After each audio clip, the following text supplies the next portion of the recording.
True Light Network. Truly beyond truth.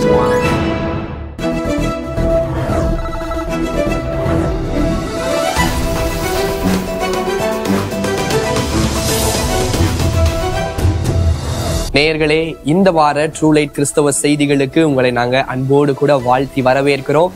தொடர்ந்து நம்ம செய்தி தொகுப்புகளை நேயர்கள் பார்த்துக்கிட்டு இருக்கீங்க. இன்னைக்கும் ஒரு சில சுவாரஸ்யமான செய்தி தொகுப்புகள் உங்களுக்காக காத்துக்கிட்டு இருக்கு. முதலில் தலைப்பு செய்திகள். போர்ட்லாண்டில் எழுப்புதல்.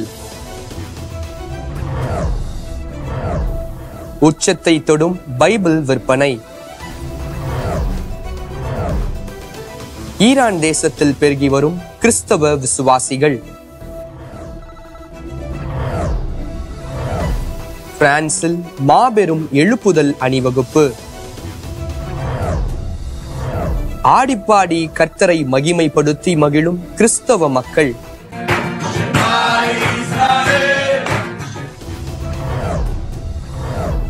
தேவனை மகிமைப்படுத்திய ஆஸ்திரேலியாவின் முன்னாள் பிரதம மந்திரி. கடத்தப்பட்ட நைஜீரியா போதகர்கள் மீட்கப்பட்டனர். சிரிய கிறிஸ்தவர்களுக்கு நம்பிக்கை அளிக்கும் தலைவர் அகமத் அல் ஷாரா. கிறிஸ்துவின் வருகை உண்மை என்று சொல்லும் இஸ்லாமிய மத போதகர். நேயர்களே, இனி விரிவான செய்திகள். போர்ட்லாண்ட்ல அநேகர் கூடி ஆண்டவருடைய நாமத்தை மகிமைப்படுத்துற வகையில ஒரு பேரணி நடத்தி இருக்கிறாங்க. அங்க இருக்கிற ஜனங்கள் மத்தியில அது ஒரு பேசும் பொருளா மாறி இருக்கு. போர்ட்லாண்ட்ல நடந்த அந்த காரியத்தின் செய்தி தொகுப்பு உங்களுக்காக. அமெரிக்காவில் உள்ள போர்ட்லாண்ட், ஆரிகன் என்கிற இடத்தில் கிறிஸ்தவர்கள் ஒருங்கிணைந்து சாலையில் அணிவகுத்து சென்று தேவனை ஆராதித்து ஆர்ப்பரித்து பிறருக்கு கிறிஸ்துவை அறிவித்து வருகின்றனர். கடந்த வருடம் 1000க்கும் மேற்பட்ட ஜனங்கள் ஒன்றாக சேர்ந்து சாலைகளில் நடந்து செல்லும் காட்சி பார்வையாளர்களை ஆச்சரியப்படுத்தியது. அது மட்டுமில்லாமல் அவர்களிடத்தில் இருக்கும் ஒற்றுமையும் விசுவாசமும் நம்மை விசுவாசத்தில் வளர செய்கிறது. கிறிஸ்துவை தைரியமாய் பொது இடங்களில் ஆராதிக்கும் ஜனங்களை நாம் பார்ப்பது இந்த காலத்தில் பெருகி வருகிறது. மேலும் போர்ட்லாண்ட் சேர்ந்த மக்கள் வாலிபர்கள் முதல் சிறியவர்கள் வரை ஒன்றாக சேர்ந்து தேவனை ஆராதித்து மகிமைப்படுத்துவது கிறிஸ்தவர்களாகிய நமக்கு சந்தோஷத்தை அளிக்கிறதாய் இருக்கிறது.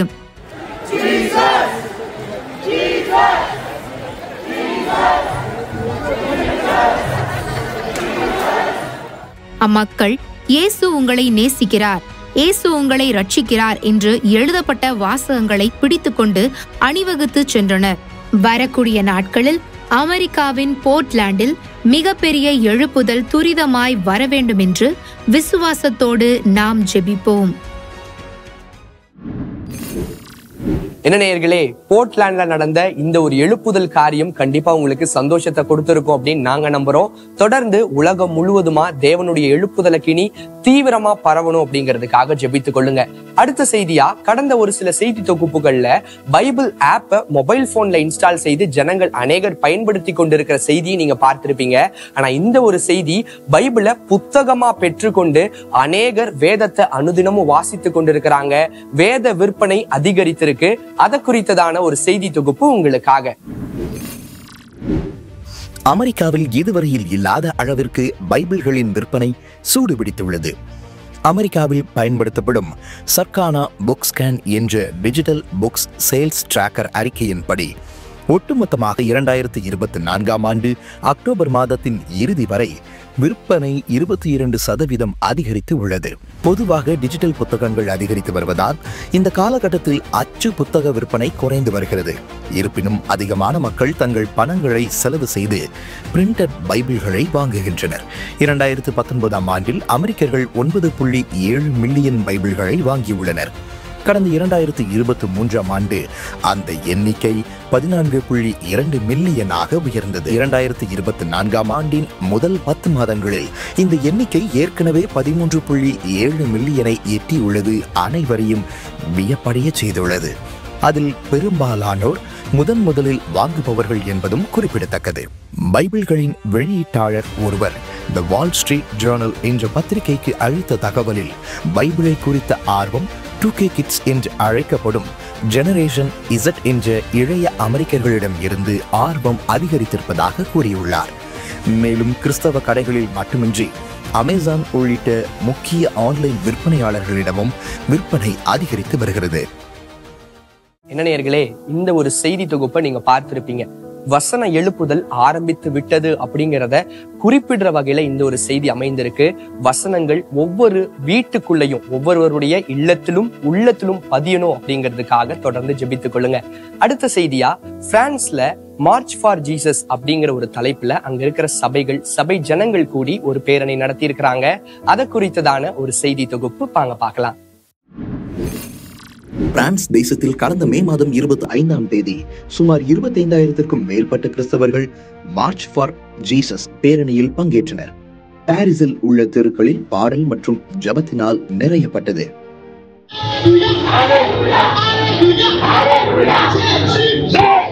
மார்ச் ஃபார் ஜீசஸ் பிரான்ஸ் இணையதளத்தின்படி இது போன்ற முதல் அணிவகுப்பு 1991 பாரிஸில் நடந்துள்ளது. மே மாதம் 25ஆம் தேதியன்று பாரிஸ் முழுவதும் விசுவாசிகளின் மகத்தான கூட்டம் ஒற்றுமையாக ஒன்று கூடியது பெரிய சாதனையே. இதன் ஒருங்கிணைப்பாளர்கள் கூறுகையில், அனைத்து மத பிரிவுகளின் தலைவர்களும் தங்கள் இறையியல் வேறுபாடுகளுக்கு மேலாக இயேசுவின் நாமத்தை உயர்த்த தங்கள் சபை மக்களை அனுமதித்தனர். ஈஃபில் கோபுரத்திற்கு அருகில் தேவ செய்தியை வழங்கிய பாஸ்டர் ஜீன் லுக் டிராக்சல், நாம் இந்த உலகத்தை மாற்ற விரும்பினால் ஒரு நிபந்தனை உள்ளது. கிறிஸ்து நம்மை நேசித்ததை போல ஒருவரை ஒருவர் நேசிப்பது என்பதுதான் என்று பிரசங்கித்தார். அணிவகுப்பில் கலந்து கொண்ட பல்வேறு பிரிவுகளை குறிப்பிட்டு, கிறிஸ்தவர்களாகிய நாம் கூடியிருப்பதற்கு ஒரே காரணம் இயேசு என்கிற நாமத்தினால். கடவுள் பிரான்சில் இதை செய்தால் அவர் ஐரோப்பா முழுவதிலும் உலக நாடுகளிலும் அதை செய்வார். மேலும் பலர் ரட்சிக்கப்பட்டனர், குணமடைந்தனர் மற்றும் பரிசுத்த ஆவியில் ஞானஸ்நானம் பெற்றனர் என்று pastor Jean Luc Trachsel CBN news அறிக்கையில் கூறியுள்ளார். இப்படி பாரிஸில் நடந்த அணிவகுப்பு ஹில்சாங் FR குழு மற்றும் கத்தோலிக்க குழுவான லோரியஸின் இசை நிகழ்ச்சியுடன் முடிவடைந்தது. என்ன நேயர்களே, மார்ச் ஃபார் ஜீசஸ் அப்படிங்கிற இந்த பேரணி கண்டிப்பா உங்களுக்கு சந்தோஷத்தை கொடுத்திருக்கும். இந்த ஒரு செய்தியின் மூலமா அங்க இருக்கிற ஜனங்கள் மத்தியில இன்னும் தீவிரமா எழுப்புதலுக்கு பரவணும், கிறிஸ்தவர்களுக்குள்ள ஒரு மனம் அங்கு பெருகணும் அப்படிங்கிறதுக்காக தொடர்ந்து ஜெபித்துக் கொள்ளுங்க. இப்பொழுதும் ஒரு சிறிய இடைவேளைக்கு பிறகு தொடர்ந்து செய்திகளை பார்க்கலாம். அன்பார்ந்த நேயர்களே, இன்று 24 மணி நேரமும் லட்சக்கணக்கான மக்களுக்கு ஆசீர்வாதத்தையும் அற்புதங்களையும் அவர்களின் இல்லங்களுக்கே கொண்டு வரும் உங்கள் ஃபேமிலி சேனலில் இன்றைய இறை வார்த்தை. தினமும் நம் வாழ்வின் வழிகாட்டலாக கடவுளின் வார்த்தைகளை உங்களுடன் பகிர்வது குட்டிஸ் கலாட்டா, குழந்தைகள் மற்றும் அவளுடைய விசுவாச பயணத்தை மகிழ்ச்சியாக கொண்டாடும் நிகழ்ச்சி. ஜபமே ஜெயம் லைவ், ஜபத்தின் மூலம் வெற்றியை அடைய வேண்டும் என்பதற்கான நேரடி நிகழ்ச்சி. புதுமெட்டு புதிய தாளங்களை இசையாக கொண்ட உங்கள் இதயங்களை பூரிப்படை செய்யும் கீதங்கள். கண்ணீர் எல்லாம் துடைப்பார், இயேசு அழைக்கிறார் ஜபம் மூலம் பெற்ற நன்மைகளை சாட்சிகளாக உரைக்கும் நிகழ்ச்சி போன்ற பல நிகழ்ச்சிகள் தொடர்ந்து ஒளிபரப்பி வருகிறோம். இந்த நிகழ்ச்சியின் வேளையில் உங்களது பாடல்கள், தொழில், ப்ராடக்ட் போன்ற அநேக விளம்பரங்களை வரவேற்கப்படுகிறது. ஃபேமிலி சேனலில் உங்களது விளம்பரங்களை எல்பேண்ட் மூலமாகவோ, விஷுவல் ஆட் மூலமாகவோ, ஸ்க்ரோலர் அல்லது ஆஸ்ட்ரான் பேண்ட் மூலமாகவோ ஒளிபரப்ப விரும்பினால் 9500155588 என்ற தொலைபேசி வாயிலாகவும் அல்லது info@familychannel.org என்ற இமெயில் மூலமாகவும் தெரியப்படுத்த வசதிகள் செய்யப்பட்டுள்ளது.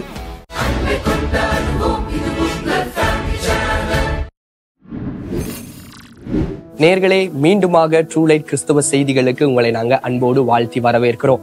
அடுத்த செய்தியா, ஈரான் என்னதான் கிறிஸ்தவர் அல்லாத தேசமா இருந்தாலும் அங்கு ஆண்டவர் மிகப்பெரிய எழுப்புதலக்கினியை ஊற்றி கொண்டிருக்கிறார். அங்கு அநேக ஆவிக்குரிய மாற்றங்களை, ஆவிக்குரிய அனுபவங்கள் அங்க இருக்கிற ஜனங்கள் பெற்றுக் கொண்டிருக்கிறாங்க. அதை குறித்ததான ஒரு செய்தி தொகுப்பை வாங்க பார்க்கலாம். ஈரான் தேசத்தில் 10 லட்சத்திற்கும் அதிகமான இஸ்லாமியர்கள் மில்லியன் கணக்கில் கிறிஸ்தவர்களாக மாறி வருகின்றனர். அவர்கள் சொப்பனங்களிலும் தரிசனங்களிலும் கிறிஸ்து இயேசுவை தரிசனமாக கண்டதாகவும், நாட்டிலுள்ள 75,000 மசூதிகளில் 50,000 மசூதிகள் வருகையின்மையால் மூடப்பட்டுவிட்டன என்று the touching hearts on shores world wide ministry என்கிற சர்வதேச வானொலி ஊழியங்களும் கிறிஸ்டியன் பிராட்காஸ்டிங் நெட்வொர்க் என்கிற செய்தி அமைப்பும் வெளியிட்டுள்ளன. இப்படி புதிதாக ரட்சிக்கப்படும் அநேகமான ஈரானிய கிறிஸ்தவர்கள் அமைதியாக தங்கள் சாட்சிகளையும் தேவன் தங்கள் வாழ்வில் நிகழ்த்திய மாற்றங்களையும் குறித்து நண்பர்களிடமும் உறவினர்களோடும் தங்களுக்கு அடுத்தவர்களிடமும் மிகுந்த உற்சாகத்தோடு பகிர்ந்து வருகின்றனர். அநேக ஆபத்துக்கள் தேசத்தில் தங்களை சூழ்ந்திருக்கும் போதிலும் தைரியமாக துணிச்சலுடன் கிறிஸ்துவின் சுவிசேஷத்தை பரவ செய்கின்றனர். இதன் விளைவாக இன்று ஈரான் தேசத்தில் நம்ப முடியாத அளவிற்கு புதிய விசுவாசிகளின் எண்ணிக்கை பெருகி அநேக வீட்டு சபைகள் ஆரம்பிக்கப்பட்டு ஒன்று கூடி தேவனை ஆராதித்து துதித்து ஜெபித்து மகிழ்ந்து வருகின்றனர். அப்படி புதிதாக கிறிஸ்துவுக்குள் வருபவர்கள் முஸ்லிம் பேக்ரவுண்ட் பிலீவர்ஸ், அதாவது இஸ்லாம் பின்னணியில் இருந்து வந்த கிறிஸ்துவின் விசுவாசிகள் என்று அழைக்கப்படுகின்றனர். இவர்கள் 1 மில்லியன், அதாவது 10 லட்சத்திற்கும் அதிகமாக உள்ளனர் என்று கூறப்படுகிறது. இவர்கள் யாவரும் தற்போதுதான் முதன்முறையாக பரிசுத்த வேதாகமத்தை வாசித்து கூடி ஜெபித்து வரும் தலைமுறையினர் ஆவர். நிஜமாகவே ஈரான் தேசத்தில் எழுப்புதல் ஆரம்பித்து விட்டது. டான் ஷிங், the touching hearts on shores world wide ministry ஊழியங்களின் நிர்வாக இயக்குனர் அவர்கள் கூறும்போது, வானொலி வாயிலாக ஈரான் மட்டுமின்றி உலகம் முழுக்க பல இஸ்லாமிய நாடுகளிலும் வீடுகளிலும் சுவிசேஷம் சென்றிருக்கிறது என்றும் அதன் மூலம் அவர்கள் தேவனுடைய நிஜ அன்பை இஸ்லாமியர்கள் உணர்கின்றனர் என்றும் இது உலகின் மிக பெரிய விஷயம். 20 ஆண்டுகளுக்கு முன்பு நாம் பார்த்ததிலிருந்து இது போன்ற ஒரு மாற்றம் ஏற்பட்டதே இல்லை எனவும் கூறுகிறார். இஸ்லாமிலிருந்து கிறிஸ்துவத்திற்கு மாறுவது ஈரான் தேசத்தில் சட்டவிரோதம் என்பது குறிப்பிடத்தக்கது. வீடுகளில் வேதாகம பாடங்கள் நடைபெறும் போது அதிகாரிகள் புகுந்து அட்டகாசம் செய்யும் சம்பவங்கள் பல நடந்தேறியுள்ளன. அனைவரும் புகைப்படம் எடுக்கப்பட்டு வீட்டு சபை நடத்தும் தலைவர்கள் கைது செய்யப்பட்டு சிறைகளில் அடைக்கப்பட்டு வருகின்றனர். தொடர் பயமுறுத்தல்களும் வன்முறைகளும், வேலை நீக்கம், பள்ளி கல்லூரியிலிருந்து வெளியேற்றம், பணப்பறிப்பு, குடும்பத்தினருக்கு நேரும் எதிர்பாரா ஆபத்துக்கள் முதலானவைகளை புதிதாக ரட்சிக்கப்படும் கிறிஸ்தவர்களுக்கு எதிராக நடந்து வருகின்றன. தங்கள் ஜீவனையும் பொருட்படுத்தாமல் இயேசு கிறிஸ்துவை மறுதலிக்காமல் தொடர்ந்து இயேசுவை நேசித்து பின்பற்றி வருகின்றனர். இதற்காக அவர்கள் செலுத்தும் விளக்கரியம் வலி மிகுந்தது. ஈரான் தேசத்தின் மக்களுக்காக பாரத்தோடு ஜெபிப்போம். என்ன நேயர்களே, ஈரான்ல நடக்கிற மாற்றங்களை நீங்க பார்த்திருப்பீங்க. தொடர்ந்து அங்க ஆண்டவருடைய எழுப்புதல் அக்கினி தீவிரமா பரவணும் அப்படிங்கிறதுக்காக ஜெபித்துக் கொள்ளுங்க. அடுத்த செய்தியா, ஆண்டவரை அறியாத ஜனங்கள் உலகத்துல ஓரிரு இடங்கள்ல அவரை ஏற்றுக்கொண்டு ஆடி பாடி ஆண்டவரை மகிமைப்படுத்தி கொண்டிருக்கிறாங்க. அதை குறித்ததான ஒரு செய்தி தொகுப்பு வாங்க பார்க்கலாம். இஸ்ரவேல் தேசத்தின் ஒரு பகுதியில் சபை மக்கள் ஒன்றாக சேர்ந்து தேவனை சந்தோஷத்துடன் ஆடி பாடி மகிமைப்படுத்தும் காட்சி இணையதளத்தில் வெளியாகி வைரலாகி கொண்டிருக்கிறது. இக்காட்சிகள் தேவன் எப்படி இஸ்ரேல் தேசத்தில் கிரியை செய்கிறார் என்பதை நமக்கு வெளிச்சம் போட்டு காட்டுகிறது.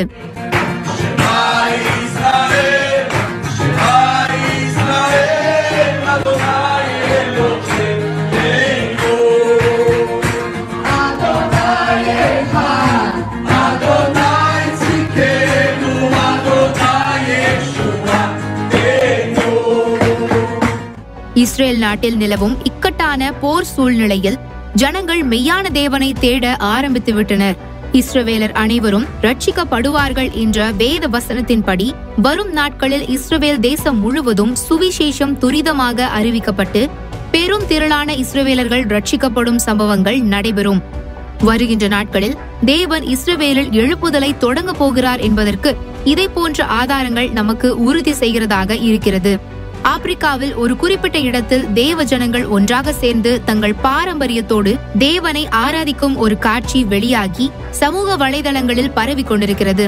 ஆப்பிரிக்க ஜனங்கள் தங்கள் பாரம்பரிய உடைகளை அணிந்து கொண்டு தேவனை ஆராதித்து சந்தோஷத்துடன் ஆடிப்பாடி மகிழ்வது கிறிஸ்தவர்களாகிய நம்மை மகிழ்ச்சி அடைய செய்கிறது. ஆப்பிரிக்க கண்டம் முழுவதும் இயேசுவை அறிந்து கொள்ள நாம் ஜெபிப்போம். என்ன நேயர்களே, இந்த ஒரு செய்தி தொகுப்பு கண்டிப்பா உங்களுக்கு சந்தோஷத்தை தந்திருக்கும் அப்படின்னு நாங்க நம்புறோம். உலக அளவுல இன்னும் அதிகமா ஜனங்கள் ஆண்டவரை தொடர்ந்து ஏற்றுக்கொள்ளணும், ஆண்டவரை ஆராதிக்கணும், ஆண்டவருடைய எழுப்புதல் அக்கினி தொடர்ந்து உலகம் முழுவதுமா பரவணும் அப்படிங்கிறதுக்காக ஜெபித்துக் கொள்ளுங்க. அடுத்த செய்தியா, ஆஸ்திரேலியாவின் முன்னாள் பிரதம மந்திரி அவருடைய இக்கட்டான சூழ்நிலையில எப்படி ஆண்டவர் உதவினார் அப்படிங்கிற காரியத்தை பகிர்ந்திருக்கிறாரு. அதை குறித்ததான ஒரு செய்தி தொகுப்பு உங்களுக்காக. ஆஸ்திரேலியாவின் முன்னாள் பிரதம மந்திரியான ஸ்காட் மாரிசன் சமீபத்தில் அவருடைய விசுவாசத்தை பொதுமக்களிடத்தில் பகிர்ந்து கொண்டார். அவர் ஒரு முறை பேட்டியளித்த போது, எனது வாழ்க்கையில் நான் அதிகமான போராட்டத்தை சந்தித்திருக்கிறேன். குறிப்பாக கோவிட் நாட்களில் வந்த போராட்டம் மற்றும் நெருக்கம் எனக்கு மிகவும் கஷ்டமாக இருந்தது. ஒரு பிரதம மந்திரியாக இந்த சூழ்நிலையை எப்படி கையாளுவது என்று ஒரு பயத்துடன் இருந்தேன். எனக்கு சரீர ரீதியான பலவீனமும் இருந்தது. அது மட்டுமல்லாமல் மன ரீதியான போராட்டமும் இருந்தது. ஆனாலும் என்னுடைய இக்கட்டான சூழ்நிலையில் தேவன் எனக்கு பலத்தை அருளினார். அது மட்டுமில்லாமல் எனக்கு தலைமைத்துவத்தில் ஞானமாய் செயல்படுவதற்கு தைரியத்தையும் அளித்தார் என்று கூறினார்.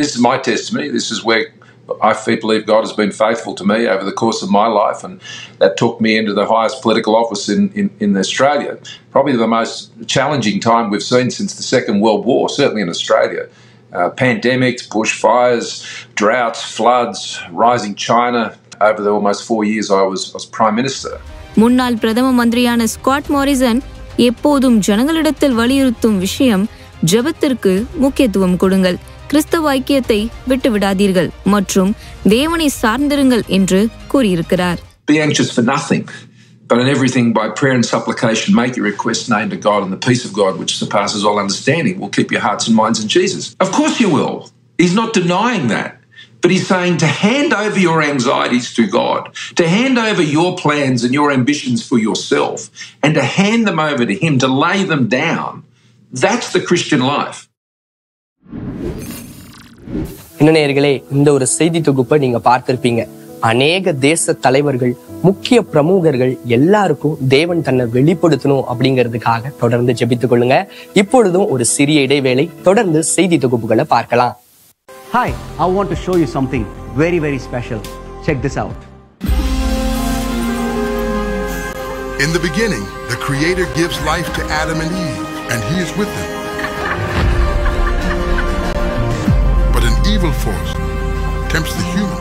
ஈஸ்ட் ஆப்பிரிக்கால டான்சானியா என்கின்ற தேசத்திற்கு மிஷனரிகளாக சென்ற ராஜர் அண்ட் ஹிஸ் வைஃப் பத்தி தான் உங்களோட இன்றைக்கு நான் பேச போறேன். இந்த 2 பேரும் இந்த தேசத்தில் இருக்கிற குழந்தைகள் மற்றும் தேவனை அறியாதவர்களுக்கு கர்த்தருடைய வார்த்தையை அறிவிக்கிறதுக்காக மிஷனரிகளாக சென்று பியூட்டிஃபுல்லா ராஜர் டெக்னாலஜியோட நாலேஜ் யூஸ் பண்ணி அந்த தேசத்திற்கு ஏற்ற விதமாக அவர்களுடைய மொழியில அநேக காரியங்களை செய்யணும் அப்படின்னு சொல்லிட்டு உருவாக்கின இந்த ப்ராஜெக்ட் தான் தி லெகசி ஆஃப் ஆடம். ஆப்பிரிக்காவில் இருக்கிற ஜனங்களுக்கு அவர்களுடைய மொழியில அவங்க எடுத்த முயற்சி தான் இது. ஸோ இந்த பியூட்டிஃபுல்லான முயற்சியில நீங்க எல்லாருமே பார்ட்டா இருக்கணும் அப்படின்னு சொல்லிட்டு என்னுடைய ஆசை. எங்களால் முடிந்த பார்ட்டை நானும் எங்களோட காட் மியூசிக் டீமும் சேர்ந்து நாங்கள் செஞ்சுட்டு இருக்கிறோம். பட் இது மாத்திரம் பத்தாது, நீங்க எல்லாரும் சேர்ந்து இதில் சப்போர்ட் பண்ண முடியாது, தாழ்மையை நான் அழைக்கிறேன். So there are 3 ways you can support. முதலாவது see it. ஸோ நீங்கள் இந்த காரியங்களை, அவங்க செஞ்ச காரியங்களெல்லாம் நீங்கள் போய் பாருங்கள். அதை நீங்கள் பார்க்குறதுக்கு நீங்கள் போக வேண்டிய இடம் thelegacyofadam.com. இந்த வெப்சைட்டில் நீங்கள் போனீங்கன்னா இதுவரைக்கும் அவங்க செஞ்ச வெறும் 15 minutes எபிசோட்ஸ் தான். அதை நீங்கள் உங்கள் பிள்ளைகளுக்கு நீங்கள் காட்டுங்க. ஆதாமிலிருந்து இயேசு வரைக்கும் அந்த ஸ்டோரியை கொண்டு வந்திருக்கிறாங்க. So go ahead and see those things. ரெண்டாவது ஷேர் இட். எதுக்காக ஷேர் பண்ணணும்னா, தேவனை அறியாத பிள்ளைகள் எப்படியாக தேவனை அறிந்து கொள்றதுக்கு இந்த மீடியமை நம்ம பயன்படுத்தி இருக்கிறோம். இது எல்லாமே ஃப்ரீயாக பண்ணுறாங்க. இதுக்கு நீங்கள் எந்த பணமும் நீங்கள் செலுத்த தேவையில்லை. ஃப்ரீயாக நீங்கள் ஷேர் பண்ணலாம். இது எல்லாருக்குமே போய் சேர வேண்டும் என்பதற்காக இந்த வெப்சைட்டில் எல்லா ரிசோர்ஸஸுமே ஃப்ரீயாகவே கொடுத்துருக்குறோம். அது மாத்திரம் இல்லாமல் மூன்றாவது சப்போர்ட் இட். இந்த ப்ராஜெக்டை சப்போர்ட் பண்ணுறதுக்கு அந்த மிஷனரி குடும்பம் உங்களுடைய உதவிகளை அவங்க எதிர்பார்க்குறாங்க.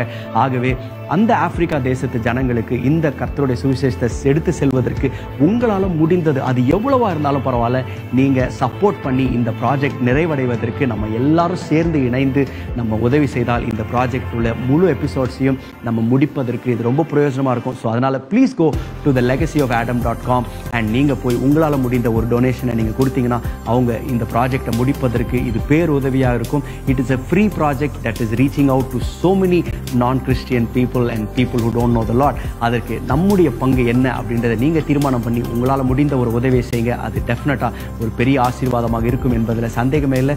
Looking forward to your support. God bless you.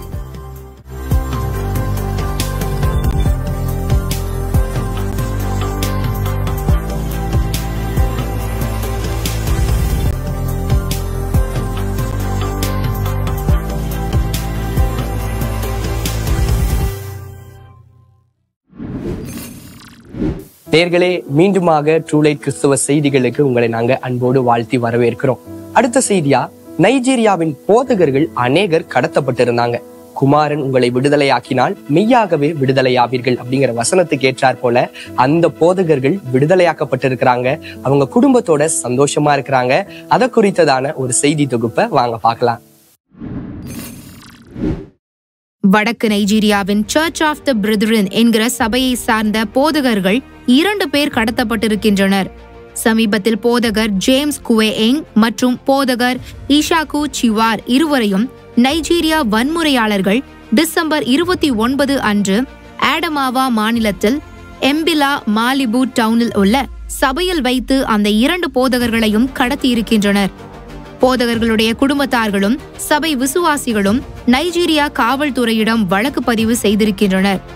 சபை விசுவாசிகள் தங்கள் போதகர்கள் மீண்டும் உயிருடன் திரும்பி வருவதற்கு போராடி ஜெபித்தனர். அவர்கள் விசுவாச ஜெபத்திற்கு ஆண்டவர் பதில் கொடுத்த வண்ணமாக அவ்விருவரும் விடுதலை செய்யப்பட்டனர். அவர்கள் திரும்பி வந்ததற்காக விசுவாசிகள் ஒன்றாக சேர்ந்து ஜெபம் செய்து தேவனை துதித்தனர் மற்றும் கர்த்தருக்கு நன்றியை தெரிவித்தனர். நைஜீரியாவில் கிறிஸ்தவர்கள் கடத்தப்படும் சம்பவங்கள் தொடர்ந்து நடந்து கொண்டே இருக்கிறது. ஓபன் டோர் ரிப்போர்ட்டில் 3300 கிறிஸ்தவர்கள் கடந்த ஆண்டுகளில் கடத்தப்பட்டு இருக்கின்றனர். அது மட்டுமில்லாமல் 2022 இருந்து 2023 வரை மரித்த கிறிஸ்தவர்களின் எண்ணிக்கை 4118 ஆகும். இதற்காக வருகின்ற நாட்களில் ஊழியர்களின் பாதுகாப்பிற்காகவும் விசுவாசிகளுக்காகவும் அதிகமாய் பிரயாசப்பட்டு ஜெபிப்போம். நேயர்களே, நைஜீரிய போதகர்கள் விடுதலையாக்கப்பட்டிருக்கிறாங்க அப்படிங்கிறது நமக்கும் சந்தோஷம் தருகிற ஒரு செய்தியா இருக்குது. தொடர்ந்து அங்க இருக்கிற ஜனங்களுக்காகவும் அங்க இருக்கிற போதகர்களுடைய குடும்பங்கள் போதகர்களுடைய பாதுகாப்பிற்காகவும் ஜெபித்துக் கொள்ளுங்க. அடுத்த செய்தியா, சிரியால யுத்தங்கள் நடந்து கொண்டிருக்கு அப்படிங்கறது நம்ம அறிந்திருக்கிறோம். அங்க இருக்கிற ஜனங்கள் ரொம்பவுமே பயத்துல ஆழ்ந்திருக்கிறாங்க. அங்க இருக்கிற தலைவர்களும் போதகர்களும் அங்க இருக்கிற ஜனங்களுக்கு ஆறுதலா இருக்கிறாங்க அப்படிங்கிற ஒரு செய்தி தொகுப்பை வாங்க பார்க்கலாம். டிசம்பர் 29ஆம் தேதியன்று சிரியாவில் சிரிய கிறிஸ்தவர்களுக்கு ஒரு கூடுகை ஒன்று நடைபெற்றது. அந்த கூடுகையில் பெத்லகேம், ஜெருசலேம், யோர்தான் மற்றும் லிபோனியிலிருந்து ஃபயர்ஸ் ஆஃப் த கஸ்டடி சார்ந்த போதகர்கள் கலந்து கொண்டனர். அவர்கள் அங்கே மக்களை ஊக்கப்படுத்தும் வண்ணமாக பிரசங்கங்களை செய்து போரினால் பாதிக்கப்பட்ட மக்களை உற்சாகப்படுத்தினர். கிறிஸ்துவின் அன்பு மற்றும் நம்பிக்கையை குறித்து பேசி அவர்களுக்கு வருங்காலத்தை குறித்து நம்பிக்கை அளித்தனர். அது மட்டுமில்லாமல் சிரியாவில் உள்ள திருச்சபைகளை மேலும் பெருக்குவதற்கு மற்றும் பலப்படுத்துவதற்கு முயற்சி செய்கின்றனர். அவர்கள் இந்த கூட்டத்தை முடித்துவிட்டு தலைமை போதகர் பிரதர் இப்ராஹிம் ஃபல்டாஸ் தலைமையில் சிரியா தலைவரை அஹ்மத் அல் ஷரா பார்த்தனர். அப்போது கிறிஸ்தவர்களின் பாதுகாப்பை குறித்து அவர்கள் பேசினார். அலெப்போவில் 3 லட்சம் கிறிஸ்தவர்கள் சிரியாவில் இருந்தனர். இப்போது 2 லட்சம் கிறிஸ்தவர்கள் மட்டுமே இருக்கின்றனர். அவர்களை பாதுகாக்க வேண்டும் என்று கூறியபோது சிரியா தலைவர் அஹ்மத் அல் ஷரா கூறினது, இங்கிருந்து புறப்பட்டு சென்ற கிறிஸ்தவர்களை மறுபடியும் நாங்கள் இங்கு அழைக்கிறோம். அவர்கள் வந்து சந்தோஷமாக வாழ வேண்டும். அவர்களை பாதுகாப்பதே எங்களுடைய கடமையாகும். நாங்கள் நம்பிக்கை அளிக்கிறோம் என்று கூறினார்.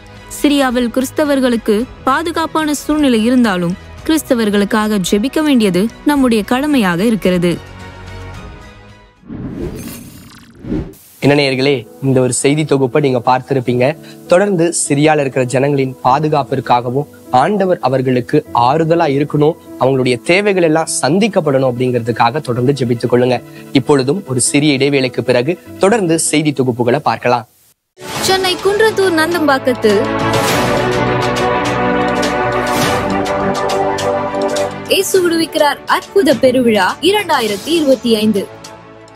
நீங்கள் என்ன தேவையோடு வந்திருந்தாலும், என்ன பிரச்சனையோடு வந்திருந்தாலும், என்ன வியாதியோடு வந்திருந்தாலும், இன்றைக்கு இயேசு உங்களுக்கு அற்புதம் செய்ய போகிறார்.